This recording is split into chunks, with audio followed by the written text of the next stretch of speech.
Hi viewers, welcome to my channel Shadruchulu by Kiran. Tiruppavai 27వ పాసురం. கூடாரை வெல்லும் சீர் கோவிந்தா உந்தன்னை பாடிப்பறை கொண்டு யாம் பெரு செம்மானம் நாடு புகழும் பரிசினால் நன்றாக చూడగమే తోల్వలయ్యే తోడే సెప్పూవే పాడగమే ఎండ్రనయ్య పల్కలనుం యామణి ఓం ஆடையுடுப்போம் அதன் பின்னே பால் சோறு மூடனை பெய்து முழங்கை வழிவாரா కూడియురుందు కుళిర్ందేలోరెంబావాయ్.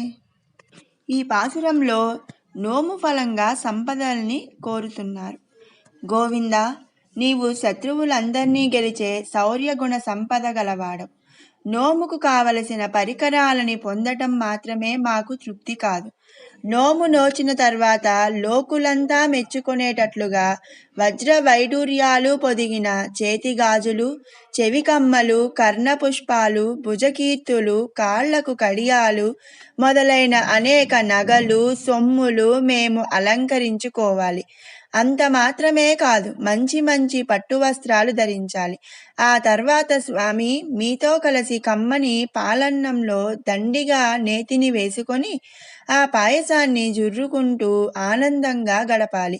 మమ్మల్ని అలా అనుగ్రహించమయ్యా స్వామి, అప్పుడే కదా మా వ్రతం ఫలించినట్లు అవుతుంది అని ఈ పాసురం భావం.